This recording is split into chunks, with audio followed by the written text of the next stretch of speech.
Prime Minister Dr. Timothy Harris is denying that his appearance on stage with Prime Minister of St. Vincent and the Grenadines, Ralph Gonsalves, recently at his Unity Labour Party meeting in that country is an endorsement of Dr. Gonsalves. Dr. Harris has been taken to task by opposition NDP supporters in St. Vincent and the Grenadines after he was photographed on stage at the ULP celebration. The Carib Update News Service provided this report on the incident.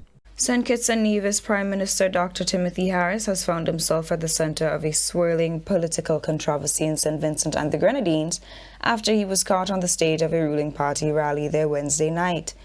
Harris was captured on the podium sitting alongside Vincentian leader Dr. Ralph Gonsalves at a rally called to mark the Unified Labour Party's 18 years in office and to celebrate the defeat of two opposition election petitions recently. The sight led to some immediate trolling from the opposition New Democratic Party supporters and even some officials, with one social media post calling the petition leader ungrateful. The NDP was the most vocal movement in the region supportive of Harris when he was fighting against the reign of his former leader, Denzil Douglas.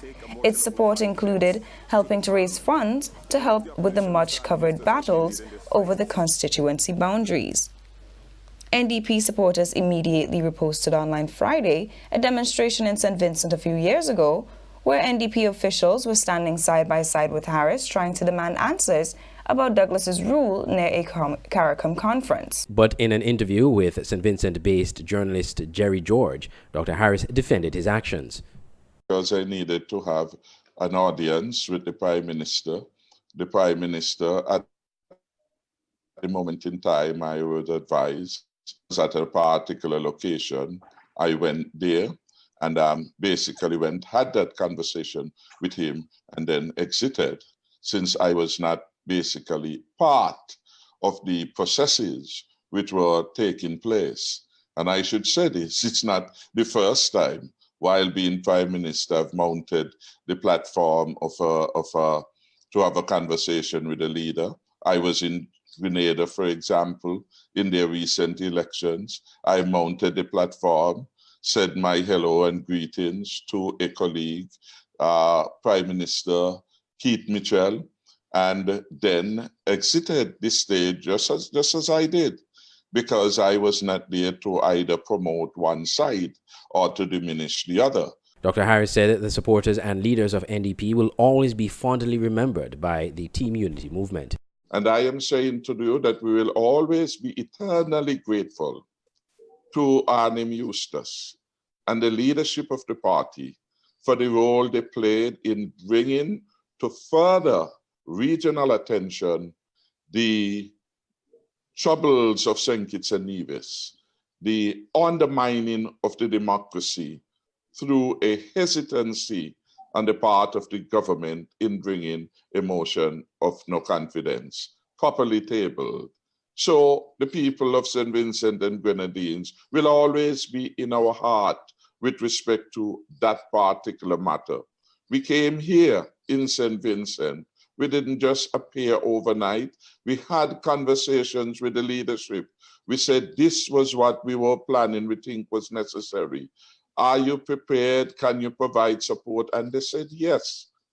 And we then mobilized with respect to that. Everyone in the first person that we invited after we have left one office was Arnim Eustace. Arnim was invited as a special guest of us. During the motion of no confidence impasse prior to the 2015 elections in St. Kitts and Nevis, Team Unity leaders were on the ground in St. Vincent protesting the Denzil Douglas administration while gaining support from NDP supporters. Dr. Harris, at his recent press conference in St. Kitts, reiterated his position on the matter as indicated in the Jerry George interview. And there is no reason for there to be a souring of the good relationship between my Team Unity movement and those of the opposition in St. Vincent on account of my having a conversation with the Prime Minister of their country. I am a Prime Minister, he is a Prime Minister, and we have to meet and we have to maintain courtesy, collegiality between ourselves, so that when something happens here, I should be able, without fear or favor, to take up the phone and contact a colleague knowing that he will accept the call because he has no personal enmity. Andre Huey, SKN Newsline.